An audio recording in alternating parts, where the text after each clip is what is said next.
ಬೆಂಗಳೂರಿನಲ್ಲಿ black and white ದಂಧೆ ನಡೀತಾ ಇದೆಯಾ ಅನ್ನುವಂತಹ ಪ್ರಶ್ನೆ ಮೂಡ್ತಾ ಇದೆ. ಅಥವಾ ಈ ದಂಧೆಯ ನೆಪದಲ್ಲಿ ಕುತಂತ್ರವನ್ನ ನಡೆಸ್ತಾ ಇದ್ದಾರಾ ಅಂಥದ್ದೊಂದು ಜಾಲ ಈಗ ಬೆಳಕಿಗೆ ಬಂದಿದೆ.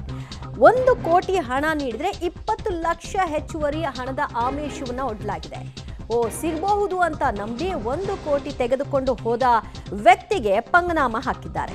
1 ಕೋಟಿ 20 ಲಕ್ಷ ಹಣ ಮರಳಿ ನೀಡುವಂತಹ ವಿಷಯವಾಗಿ ಆಮಿಷವನ್ನು ಒಡ್ಡಿದ್ದಾರೆ. ಶ್ರೀನಿವಾಸ್ ಕೆ ಎಂಬುವರು ಹಣವನ್ನು ತೆಗೆದುಕೊಂಡು ಹೋಗಿದ್ದಾರೆ. ಬೆಂಗಳೂರಿನ ವಿದ್ಯಾರಣ್ಯಪುರದ ಕಚೇರಿಯಲ್ಲಿ ಕುಳಿತು ಹಣದ ವ್ಯವಹಾರವಾಗಿ ಮಾತನಾಡ್ತಾ ಇದ್ರು. ಮಾತುಕತೆ ವೇಳೆಯಲ್ಲೇ ಕರೆಂಟ್ ಆಫ್ ಮಾಡಿದ್ದಾರೆ ಆರೋಪಿಗಳು. ತಕ್ಷಣ 1 ಕೋಟಿಯ ಹಣವನ್ನ ಎಗ್ಗರಿಸಿ ಎಸ್ಕೇಪ್ ಆಗಿದ್ದಾರೆ ಗ್ಯಾಂಗ್. ದೂರು ಬೆನ್ನಲ್ಲೇ ಪೊಲೀಸರು 6 ಮಂದಿ ಆರೋಪಿಗಳನ್ನ ಈಗಾಗಲೇ ಬಂಧನಕ್ಕೆ ಒಳಪಡಿಸಿದ್ದಾರೆ. ಇದೇ ಇವರ ಕೆಲಸನ, ಎಲ್ಲೆಲ್ಲಿ ಇದೇ ರೀತಿಯಾಗಿ ಯಾಮಾರಿಸಿ ಎಷ್ಟೆಷ್ಟು ಕೋಟಿಯನ್ನ ನುಂಗಿದ್ದಾರೆ ಅನ್ನೋದರ ಬಗ್ಗೆ ತನಿಖೆಯನ್ನ ನಡೆಸಲಾಗ್ತಾ ಇದೆ.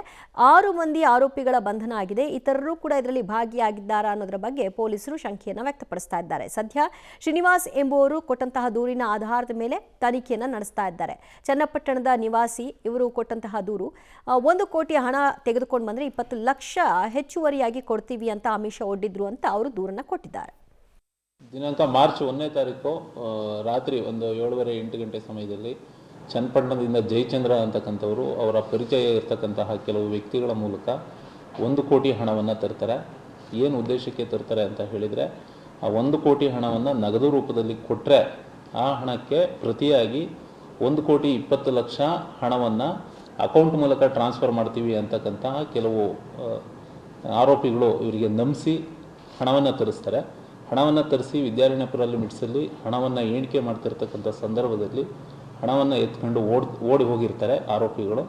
ಈ ಸಂಬಂಧ ನಮಗೆ ಹೊಯ್ಸಳ 112ಗೆ ಕಂಪ್ಲೇಂಟು ಬಂದಿರುತ್ತೆ. ಇದರ ತನಿಖೆಯನ್ನು ಕೈಗೊಂಡಂತಹ ನಾವು ಇದುವರೆಗೂ 4 ಜನ ಆರೋಪಿಗಳನ್ನ ಬಂಧಿಸಿ ಸುಮಾರು 98 ಲಕ್ಷ ಹಣವನ್ನು ವಶಕ್ಕೆ ಪಡೆದಿದೆ. ಈಗ ಆರೋಪಿಗಳೆಲ್ಲರೂ ಸೇರಿ ಯಾವುದೋ ಒಂದು ಕಂಪ್ನಿ ಅಕೌಂಟಿಂದ ನಿಮಗೆ ಹಣ ಬರ್ತಕ್ಕಂಥದ್ದು 1 ಕೋಟಿಗೆ 1 ಕೋಟಿ 20 ಲಕ್ಷ ಕಂಪ್ನಿಯಿಂದ ವೈಟಲ್ಲಿ ಹಣವನ್ನು ಹಾಕಿಸ್ತೀವಿ ಅಂತಕ್ಕಂಥದ್ದನ್ನು ನಂಬಿಸಿ ಈ ರೀತಿ ಮಾಡಿದರೆ. ಇನ್ನೂ ಕೂಡ ಕೆಲವು ಆರೋಪಿಗಳು ಬಂಧನ ಆಗಬೇಕಾಗಿದೆ. ಆರೋಪಿಗಳ ನಡುವೆ ಚೈನ್ ಲಿಂಕ್ ಇದೆ. ಅದರಿಂದ ಇನ್ವೆಸ್ಟಿಗೇಷನ್ ನಡೀತಾ ಇದೆ. ಪೂರ್ಣ ಚಿತ್ರಣ ಆನಂತರ ಸಿಗುತ್ತೆ. ಆ ದೂರು